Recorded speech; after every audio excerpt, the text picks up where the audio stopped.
여러분 안녕하십니까? 이번 주도 수고 많으셨습니다. 하루만 더 힘내시면 주말입니다. 금요일 뉴스데이 미국 소식부터 알아보겠습니다. 북한이 어제 탄도미사일을 쏘았죠. 바이든 미국 대통령이 긴장을 더 고조시키면 미국도 거기에 상응하는 맞대응을 하겠다고 경고했습니다. 예상대로 트럼프 때와는 달리 원칙에 따른 강경한 입장을 밝힌 건데 하지만 외교도 준비 중이라고도 했습니다. 바이든 행정부 출범 이후 북한을 어떻게 상대할지 검토 중인데 그 방향을 엿볼 수 있는데요. 워싱턴에서 박성욱 특파원이 전합니다. 취임 84일 만에 첫 공식 기자회견을 가진 바이든 대통령은 북한 문제에 대한 기본 입장을 처음으로 제시했습니다. 우선 북한의 어제 미사일 발사에 대해선 탄도미사일 발사를 금지한 유엔 안보리 결의 위반이라고 규정하고 동맹들과 협의하고 있다고 했습니다. Number one, UN Resolution 1718 was violated by those particular missiles that were tested. 단거리 미사일은 괜찮다. 김정은과 편지를 주고받는다며 넘어갔던 트럼프 전 대통령과는 확실히 다른 태도입니다. 바이든 대통령은 북한이 도발 수위를 높이면 상응한 대응이 있을 것이라고 경고했습니다. There will be responses if they choose to escalate. We will respond accordingly. 이런 강경한 입장과 함께 북한과 외교적 대화로 핵 문제를 풀겠다는 뜻도 밝혔습니다. I'm also prepared for some form of diplomacy, but it has to be conditioned upon the end result of denuclearization.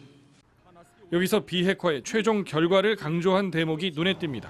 즉, 영변 핵시설 폐기 같은 비핵화 초기 조치나 북한의 단계적인 이행이 중요한 게 아니라 비핵화란 과연 어떤 상태를 의미하느냐, 즉 비핵화의 최종 목표를 분명히 설정하는 게 핵심이란 뜻으로 읽힙니다. 미국 행정부의 기존 입장과도 같습니다. 바이든은 오바마 전 대통령이 취임하는 트럼프에게 북한을 최상의 외교정책 과제라고 평가했는데 지금도 그러냐고 묻자 그렇다고 답했습니다. 조만간 나올 대북 정책의 골자가 오늘 어느 정도 예고됐습니다. 북한이 선을 넘으면 강하게 맞설 것이고 대화를 하더라도 비핵화가 뭔지 분명히 정의하고 시작하겠다는 원칙론이 제시됐습니다. 워싱턴에서 MBC 뉴스 박성호입니다. 코로나 상황은 어떤지 보겠습니다. 어젯밤 중간 집계에서 이미 전날 확진자 수를 넘어섰습니다. 이번 주 최대치를 기록할 전망입니다.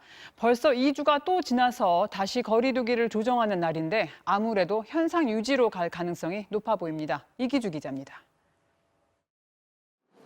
어제 오후 9시 기준 신규 확진자 수는 최소 432명, 전날 같은 시간에 집계된 372명보다 60명 많습니다.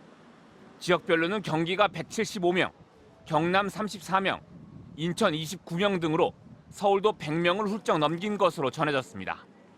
따라서 0시 기준으로 집계되는 신규 확진자 수는 400명대 중후반에서 500명대에 이를 것으로 전망됩니다. SK 핸드볼팀 관련 확진자가 4명 추가로 발생해 모두 19명으로 늘었고 경기도 화성 어린이집 관련 확진자도 17명 추가되는 등 지역별 집단 감염 사태가 끊이지 않고 있습니다. 이런 가운데 해외 유입 변이 바이러스의 위협도 갈수록 커지고 있습니다. 지난 22일 기준으로 기타 변이 바이러스에 감염된 사례는 총 118명으로 11일 집계치인 75명보다 43명 늘었습니다. 정부는 현 상황을 고려해 다음 주부터 적용할 사회적 거리 두기 조정안을 오늘 오전 11시 발표할 예정입니다. 누적 확진자가 이미 10만 명을 넘어선 데다 일평균 확진자 수도 400명대를 유지하고 있는 상황. 지난 22일 열린 생활방역위원회에서도 위원 다수가 현행 유지 필요성을 주장한 것으로 알려졌습니다. 이에 따라 현재 수도권은 2단계, 비수도권은 1.5단계인 사회적 거리 두기 단계가 2주 더 연장되고 5인 이상 사적 모임 금지도 유지될 것이란 관측이 우세합니다. MBC 뉴스 이기주입니다. 재보궐선거 공식 선거운동이 어제부터 시작됐습니다. 박영선, 오세훈 후보는 새벽 0시부터 각각 10곳씩을 돌며 총력전을 펼쳤습니다. 박 후보는 고3 수험생 백신 조기 접종을, 오 후보는 1인 가구 주택 정책을 강조했습니다. 김재경 기자입니다. 새벽 0시, 민주당 박영선 후보는 편의점 야간 아르바이트로, 국민의힘 오세훈 후보는 지하철 방역 활동으로 공식 선거 운동을 시작했습니다.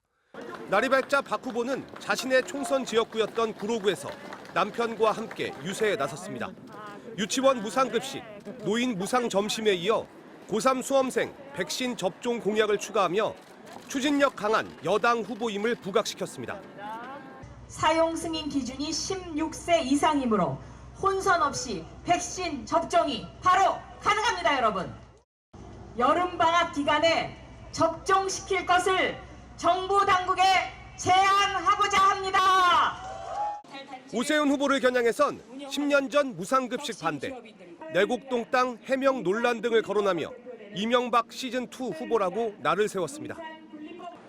10년 전 아이들을 차별한 후보 누구입니까, 여러분? 우리는 이명박 시즌2를 결코 용납할 수 없습니다. 오세훈 후보는 주로 서부권 전통시장을 찾아다니며 현 정부의 부동산 정책을 비판했습니다. 그러면서 1인 가구 주택 안정을 위한 특별기구부터 만들어 집 문제를 해결하겠다고 했습니다. 1인 가구 안심 특별대책본부를 만들어서 반드시 입체적이고 종합적으로 그분들의 불안을 덜어드리겠습니다. 이것이 새로운 개념의 배려이고 돌봄입니다. 고 박원순 전임 시장의 성추행 사건을 거듭 거론하며 박 후보가 시장이 되면 주택 정책도 박원순 시즌2가 될 거라고 주장했습니다. 재개발 재건축을 무조건 막아온 박원순 시정이 그대로 계속되면 여러분 그것이 바람직한 서울시정입니까? 그 박원순 시정이 다시 시즌2로 들어가려고 합니다. 두 후보는 각각 하루 10곳씩을 돌며 당 지도부와 간판 지원 인사들까지 총출동하는 총력전을 펼쳤습니다. MBC 뉴스 김재경입니다. 군부 쿠데타에 저항해 시민들이 가게 문을 닫는 이른바 침묵 파업에 나서자 이제는 미얀마 군부가 문 닫은 은행이나 소매점 관계자들을 무더기로 체포하고 있습니다. 7살 소녀가 아빠 무릎에 앉아 있다가 총을 맞아 숨지는 등 아동과 여성을 향한 군부의 무자비한 공격이 잇따르자 국제사회의 군부에 대한 제재 수위도 점차 높아지고 있습니다. 서상현 기자가 보도합니다. 어제 하루 침묵 파업에 나섰던 반쿠데타 시위대가 오늘 다시 거리로 나섰습니다.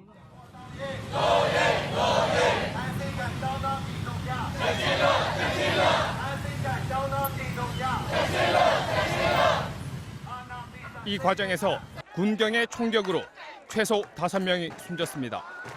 이런 가운데 전날 침묵 파업에 동조해 문을 닫았던 대형 소매업체 관계자 100명이 군부에 체포돼 구금된 것으로 알려졌습니다.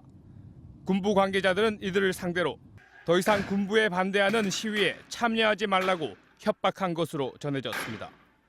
군부가 장악한 중앙은행도 영업재개 명령에 불응한 민간은행 고위 관계자들을 잇따라 체포했다고 현지 매체가 보도했습니다. 미국과 영국은 추가 제재를 발표했습니다. 미 재무부는 군부 소유의 미얀마 경제공사와 미얀마 경제지주사에 미국 내 자산을 동결하는 추가 제재안을 발표했고 영국 외무부도 공동 제재에 나서기로 했습니다. 또 기업뿐 아니라 개인도 제재 대상 기업들과 교역하거나 자금 거래를 할 수 없도록 했습니다. 특히 미 국무부는 아버지 품에 안겨 있다가 총격으로 숨진 7살 소녀 사례를 언급하며 미얀마 군부를 강력 규탄하는 성명을 발표했습니다. 어린이들에 대한 혐오스럽고 잔혹한 행위는 목숨을 완전히 경시하는 미얀마 군부 정권의 지독한 본성이라고 규탄했습니다. 미얀마 인권단체 정치범 지원협회는 지금까지 시민 불복종 운동으로 최소 286명이 사망했다고 집계했습니다. MBC 뉴스 서상현입니다. 미국 의회가 아시아계에 대한 증오 범죄를 방지하는 내용의 법안을 신속하게 논의하기로 했습니다. 척 슈머 민주당 상원 원내대표는 현지 시각 25일 뉴욕 한인회가 온라인으로 개최한 증오범죄 대응 토론회에서 부활절 휴회 기간이 끝나고 의회가 다시 열리면 가장 먼저 아시아계 증오범죄 방지 법안을 심의키로 했다고 소개했습니다. 현재 메이지 히로노 상원 의원과 그레이스 맹 하원 의원이 각각 상원과 하원에 아시아계에 대한 증오범죄를 막는 내용의 법안을 제출한 상태입니다.